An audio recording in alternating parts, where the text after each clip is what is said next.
YouTube, hey, Georgia Bigfoot here.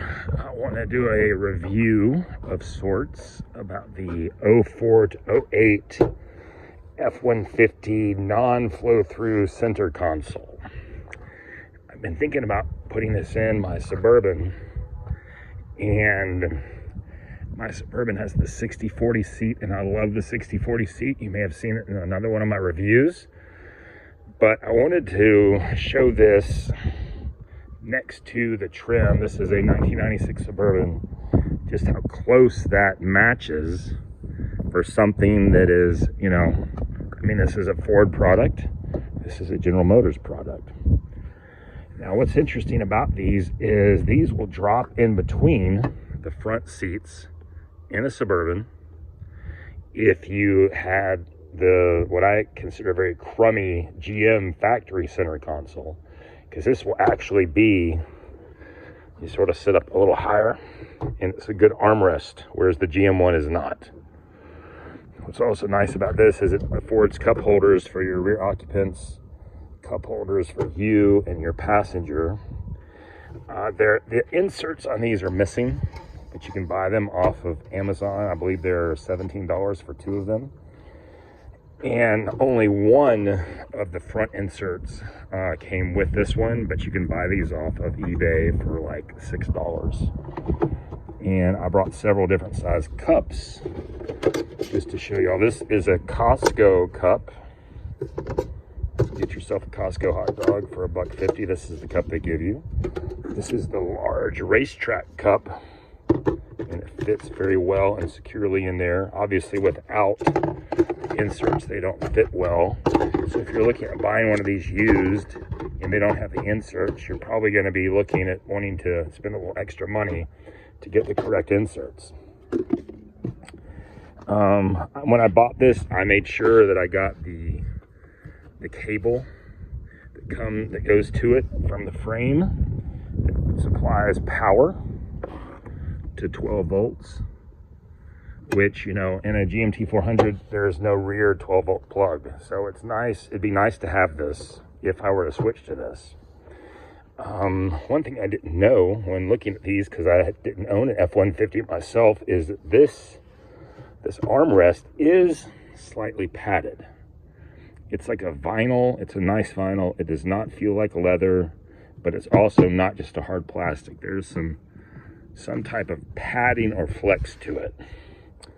When you open this up, it's got really nice interior storage, a place for coins, and a spot to hold business cards. And then there's a little container here to hold CDs, which is certainly dated, but I don't know. I still drive around with my George Strait Greatest Hits album, and I would probably put it in there. Be a good place to store it out of the way. I want to measure this because a lot of people have these for sale on eBay and they have the measurements listed incorrectly. They have these listed as 18 inches tall. These are not 18 inches tall, but let's measure that real quick. The height on this is right at 16 inches tall. The length on it is 25 inches to the base part, and then if you're looking at what sort of clearance you're going to get to this part right here is 30 inches. And the width looks to be about 11 and a quarter inches, and the width of the armrest area is 9.5 inches, and the depth of the armrest area is 11.5 inches.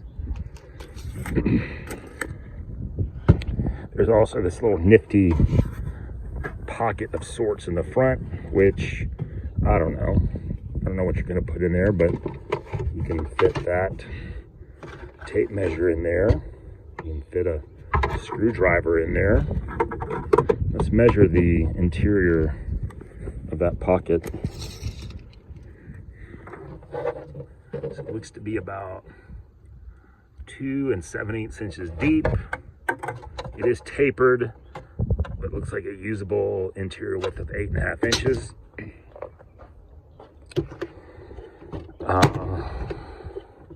a little clip here that holds that secure.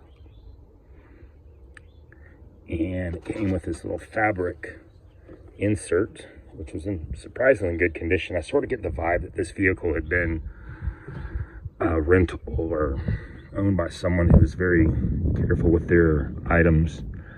So that's a good deep storage area in there. Let's measure the depth of the storage. At least to its base, looks like about 10 inches, anywhere between 8 and 10 inches, depending on how it might be affected by this piece right here. But this is a really neat console, and for those of y'all who are familiar with the GM console, it's low. It cannot be used as an armrest. It has two very goofy cup holders in the front. It does have a swing out in the back for cup holders. There's no power out of the back at the factory one, and given how close this matches or complements the OEM color of the Chevrolet product, to me it's a win if you were to choose to want to go with this. And I might just keep it in. I mean, I've got a pair of captain's chairs that I can flip-flop if I want, but I really like that 60/40 seat that I have in this truck. Anyway, I hope this helps some people make some decisions. I don't know why they sculpted this in the back. It seems to me that Ford could have had something here to provide some additional something. What that would be, I don't know. If anything, they probably have it sculpted because it gives whoever's sitting in the back seat some additional toe room. That's my hunch is what's going on with that. Anyway, that's it. Y'all make it a great day. If you haven't tried Dr. Pepper Zero, you should get it. I've lost a lot of weight doing Atkins keto and drinking this right here. Thanks for watching.